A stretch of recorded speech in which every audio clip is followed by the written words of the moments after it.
레위 사람들이 이스라엘 자손의 기업 중에서 받은 성읍은 모두 48성읍이요 또 그 목초지들이라. 이 각 성읍의 주위에 목초지가 있었고 모든 성읍이 다 그러하였더라. 여호와께서 이스라엘의 조상들에게 맹세하사 주리라 하신 온 땅을 이와 같이 이스라엘에게 다 주셨으므로 그들이 그것을 차지하여 거기에 거주하였으니 여호와께서 그들의 주위에 안식을 주셨으되 그 조상들에게 맹세하신 대로 하셨으므로 모든 원수 중에 그들과 맞선 자가 하나도 없었으니 이는 여호와께서 그들의 모든 원수들을 그들의 손에 넘겨 주셨음이니라. 여호와께서 이스라엘 족속에게 말씀하신 선한 말씀이 하나도 남음이 없이 다 응하였더라. 아멘. 오늘 우리가 읽은 여호수아 21장은 레위 지파가 마지막으로 땅을 분배받는 내용입니다. 오늘 본문을 크게 1절부터 7절까지는 왜 땅을 어떻게 해서 주게 되었는지 그 분배받은 내용을 요약해서 보여주고 있고 8절부터 42절은 실제로 땅을 받은 레위 지파의 크게 세 집안이 있죠. 고핫, 여기서 그핫이라고 되어 있는데 원래는 고핫입니다. 번역이 여기만 좀 한국어로만 좀 그렇게 됐고요. 근데 이 레위의 세 아들이었던 게르손과 고핫과 무라리 이 삼형제인데 이 고핫에게는 아론과 모세가 나온 집안이 고핫 집안입니다. 그래서 가장 먼저 언급되는 것이 고핫의 자손 중에서 아론의 자손들에게 지금 이게 땅 분배가 어떻게 되었는지 나오고 또 고핫 자손 중에 아론의 자손이 아닌 사람들이 땅 어떻게 받았는지, 그 다음에 첫째였던 게르손이 어떻게 땅을 받았는지, 게르손 그 집안이 어떻게 땅을 받았는지, 그리고 마지막으로 무라리 자손들이 땅을 어떻게 받았는지, 이 내용이 8절부터 42절까지 나왔고 또 마지막 43절부터 45절은 이 모든 말씀이 하나님의 말씀대로 된 거다라는 평가를 함으로써 이 땅 분배를 마무리하고 있습니다. 먼저 1절부터 7절을 좀 보면 이스라엘 지파의 땅 분배가 끝났을 때 사람들이 레위 지파를 먼저 기억한 게 아니고 사실 자세히 보면 레위 사람의 족장들이 제사장 엘르아살과 눈의 아들 여호수아 그리고 이스라엘 자손의 지파 족장들에게 나왔다라고 1절에서 말합니다. 그리고 예전에 하나님께서 모세에게 명령하셨던 내용이 있는데 그것대로 우리한테 땅을 달라라고 요구하는 거죠. 하나님 모세에게 명령한 내용이 뭐냐 찾아보니까 민수기 35장 1절부터 8절까지 나온 말씀인데 하나님이 모세에게 이스라엘이 앞으로 땅을 받을 건데 받은 기업에서 레위인들이 거주할 기업을 성읍을 줘라. 그리고 그 주변에 있는 초장들도 그 레위 사람들이 가축을 키울 수 있도록 줘야 한다라고 말씀하신 것이죠. 그래서 레위인들에게 주는 성읍 중에서 6개는 도피성을 삼고 그 외에도 42개 성읍을 줘가지고 총 48개 성읍을 레위인 앞으로 돌려야 된다라고 말을 했다는 거죠. 그래서 이제 그 성읍을 그때 하나님 모세에게 말씀하신 기준은 기업을 많이 받은 자는 많이 떼서 레위인들에게 주고 기업을 적게 받은 사람은 적게 떼서 줘서 그러니까 자기 분량에 맞게 자기 받은 은혜대로 그것들을 가지고 레위인들에게 그 살 곳을 제공하라고 말씀하신 내용인 거죠. 실제로 이 말씀이 오늘 본문 3절에 보면 이스라엘 자손에게 의해서 그대로 이루어지는 것을 볼 수 있습니다. 이스라엘 자손은 이 여호와의 명령을 따라 자기의 기업 중에서 일부를 레위 사람에게 주었다고 기록하고 있는 거죠. 8절부터 19절까지 아까 말했듯이 그는 먼저 고핫 자손 중에 모세와 아론이 속해 있는 아론의 후손들이 유다와 시므온과 베냐민 지파로부터 13개 성읍을 받았다고 해서 그 성읍의 이름들까지 기록을 하고 있고요. 그 다음에 20절부터 26절은 아까 아론의 자손이 아닌 고핫 자손이 받은 에브라임과 단과 므낫세 반 지파에게서 10개 성읍을 받았다고 이렇게 역사에 기록을 해놓았습니다. 그리고 27절부터 33절은 게르손 자손들이 요단 동편에 있는 므낫세 반지파와 서편, 요단강 서편에 있던 이사갈, 아셀, 납달리 지파 이 4개 지파로부터 13개 성읍을 받았다고 기록하고 있고 마지막으로 34절에서 40절까지 그 무라리 자손들이 스불론 그리고 요단강 동편에 있는 르우벤과 갓지파에게서 12개 성읍을 받았다고 기록되어 있습니다. 근데 실제로 이걸 보면 이거서 그 원래 하나님이 주신 명령은 이렇게 많이 받은 사람이 많이 떼서 주고 적게 받은 사람 적게 주라고 했는데 이 본문에 보면 오늘은 뭐 이게 좋은 땅이나 나쁜 땅이 이렇게 구분해 준 건 아니긴 한데 제비를 뽑아서 결정했다라고 나와 있죠. 그리고 성읍이 결정되면 뭐 그것 때문에 어떤 논란이 있었는지 자세히는 모르겠지만 제비를 뽑아서 레위인들에게 주었다라고, 또 그 주변에 있는 목초지도 실제 말씀대로 주었다라고 기록해 주고 있습니다. 그래서 이걸 좀 살펴봐 특징이 뭐가 있을까 보다 보니까 이 고핫, 게르손, 무라리 이 집안을 기준으로 보면 이스라엘 내준 성읍이 총 48개이긴 한데 각 고핫, 게르손, 무라리 이 3명 그 집안마다 각 2개씩 도피성을 허락해줘서 이스라엘 전역에 어저께 이장희 목사님 통해 들었던 내용처럼 도피성을 6군데를 설치하게 되는 거죠. 이렇게 이제 땅 분배가 끝나는데 생각해 보면 레위 지파는 그동안 광야에서 지내는 동안 가나안 땅에 들어올 때 중요한 역할을 했죠. 언약궤를 메고 이렇게 요단강을 건너서 그 앞에 서 있기도 했고 여리고성 돌 때도 맨 앞장서서 돌기도 했습니다. 근데 그 이외에는 사실은 레위인들이 따로 언급되는 내용이 없습니다. 그 전에 그 모세 시대 광야 생활을 생각해 보면 이 레위인들은 주로 성막을 짓고 철거하고 그 성막 기구를 챙기고 뭐 휘장을 챙기고 성막 안에 있는 등잔과 이런 걸 챙기고 옮기는 사람들이었던 거죠. 실제로 이 가나안 땅을 정복할 때 있어서 많은 전투를 치러야 했잖아요. 근데 그 전투를 치를 때 모르겠어요. 레위인들 참여를 했을 수도 있겠지만 일단 성경에는 따로 그들의 이름이 언급되지 않는 걸 보면 제 생각에는 결국에는 교회에서도 막 봉사를 결국 집사님, 장로님들이 하시는 것처럼 다 하고 목사님들은 뒤에 가만히 있는 것처럼 그게 있지는 않았을까라는 생각도 해봅니다.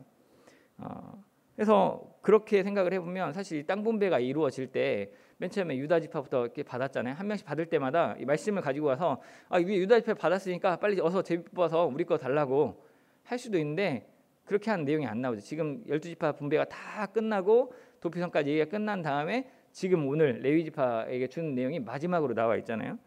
그러면 사실 그 당시가 뭐 오늘날 어떻게 다른지는 모르겠지만 그냥 생각할 때 이분들이 레위 지파가 가서 선뜻 먼저 가서 뭐 할 때마다 우리 건 어떻게 돼요? 우리 건 언제 줘요? 하나님이 주라고 했는데 하기가 좀 그러지 않았을까?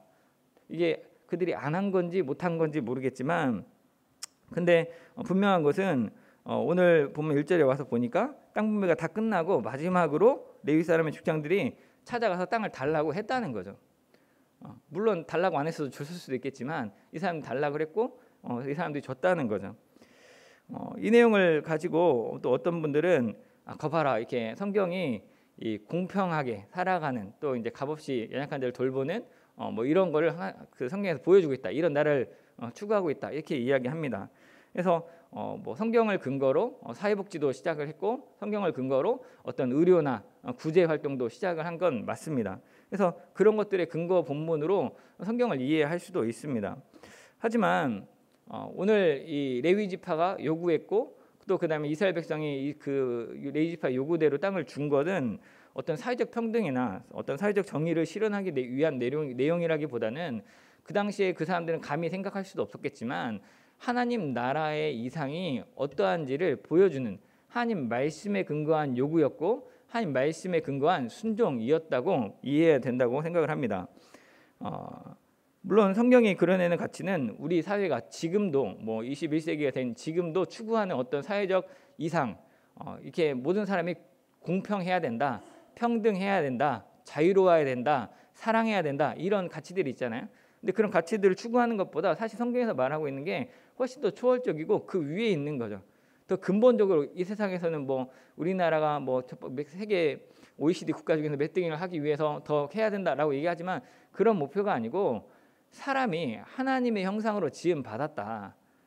하나님의 형상으로 지음 받은 사람이 사람하고 똑같아야 된다. 이런 얘기들이고 예수님이 오히려 그 사람들을 위해서 죽기까지 하나님께 순종하신 모습을 보여주면서 우리가 인간적으로 계산하고 어떤 당위를 논하면서 야 우리끼리 우리 같은 편 아니냐 뭐 이렇게 얘기하고 우리가 우리를 좀 챙겨야지 이런 정치 논리로 이야기하는 것과는 차원이 다른 이상을 제시하고 있다는 것이죠.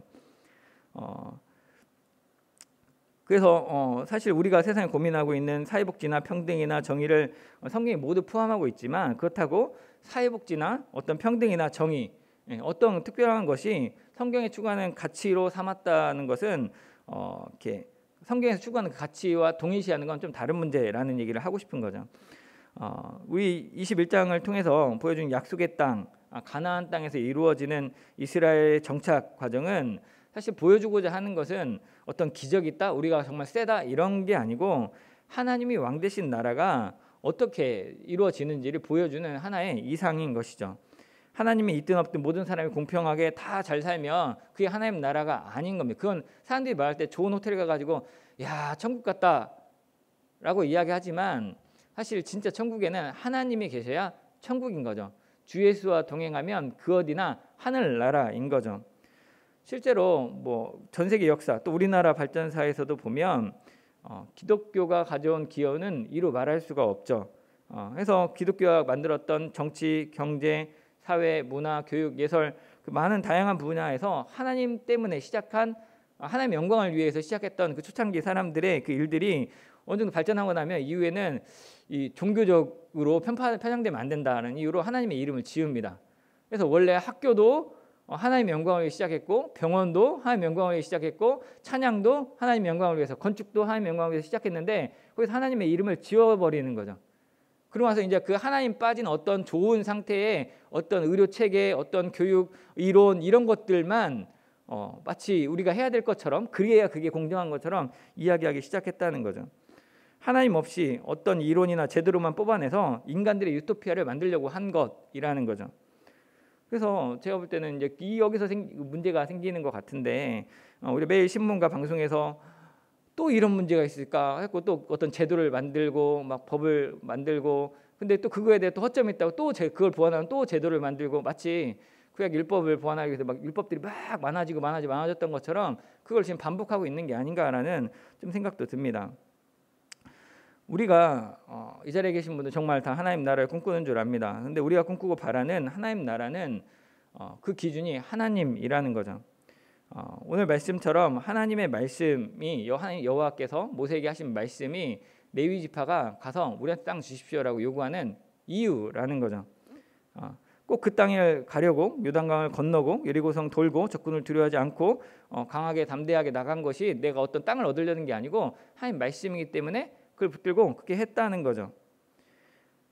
그래서 내가 피땀 흘려 정말 전쟁에서 목숨 걸고 또 누군가는 죽어서 얻은 땅인데도 불구하고 그 땅을 레위 지파에게 내주는 이유는 내가 착하거나 레위 사람이 불쌍해서가 아니라 하나님의 말씀이기 때문에 순종함으로 그렇게 한다는 거죠. 이것이 하나님 나라의 아주 중요한 원리입니다. 하나님 나라는 강하고 힘센 자들, 능력 있는 자들이 이루는 게 아닙니다. 하나님의 나라는 하나님을 하나님으로 여기는 사람들이 자기의 삶을 드릴 때 이루어지는, 그때서야 누릴 수 있는 하나님의 나라입니다.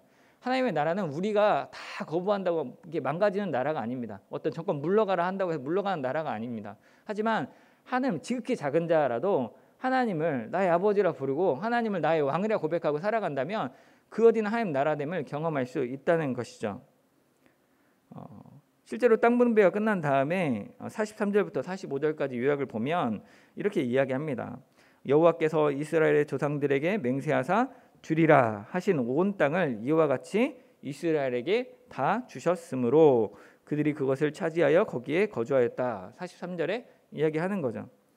이스라엘에는 12지파만 있는 게 아니고 레위 지파까지 모두 주겠다고 하신 그 땅을 약속대로 다 주셨다는 거죠. 44절에서는 또 이렇게 말합니다. 여호와께서 그들의 주위에 안식을 주셨으되 그 조상들에게 맹세하신 대로 하셨으므로, 다 땅 분배나 안식을 주시는 거나 뭐에 의해서냐면 하나님의 말씀대로 된다는 겁니다. 45절에 여호와께서 이스라엘 족속에게 말씀하신 선한 말씀이 하나도 남음이 없이 다 응하였다라고 했죠. 이 하나님의 선한 말씀이 하나도 남음없이 다 응한 것, 그 은혜가 사실 하나님의 역사이고 하나님이 스스로 이루어 가신 것이죠. 우리는 그 일을 보고 그것을 받아들이고 기뻐하면 하나님 나라에 참여하는 거고, 그걸 거부하면 울며 밖에서 울며 슬피 울며 이르가는 사람이 되는 거겠죠. 이 선한 말씀이 이루어지는 그 소망을 오늘 다시 한번 기억하면서 올해 우리에게 주신 말씀, 이 성전의 나중 영광이 이전 영광보다 크리라는 말씀도 하나도 남음이 없이 온전히 우리 가정과 교회와 우리 삶에 충만히 임할 줄을 믿고 주님의 이름으로 축복합니다. 기도하겠습니다. 사랑하는 주님, 이 새벽에 하나님의 명령을 기억하며 땅을 요구하는 그 레위 족속과 그 하나님의 말씀대로 자신의 기업을 아낌없이 내어주는 이스라엘을 보았습니다. 우리 가정에, 우리 직장에, 이 교회에 주님 말씀이 이와 같이 기억되고 순종되기를 원합니다. 우리가 서로 사랑하며 돕고 섬기기를 그저 연민이나 의무로만 하지 않고 주의 말씀, 주님의 마음을 따라 하게 하시고 주님 말씀에 순종할 때 주님 약속하신 은혜와 평강이 우리 삶에 넘쳐나게 하여 주옵소서.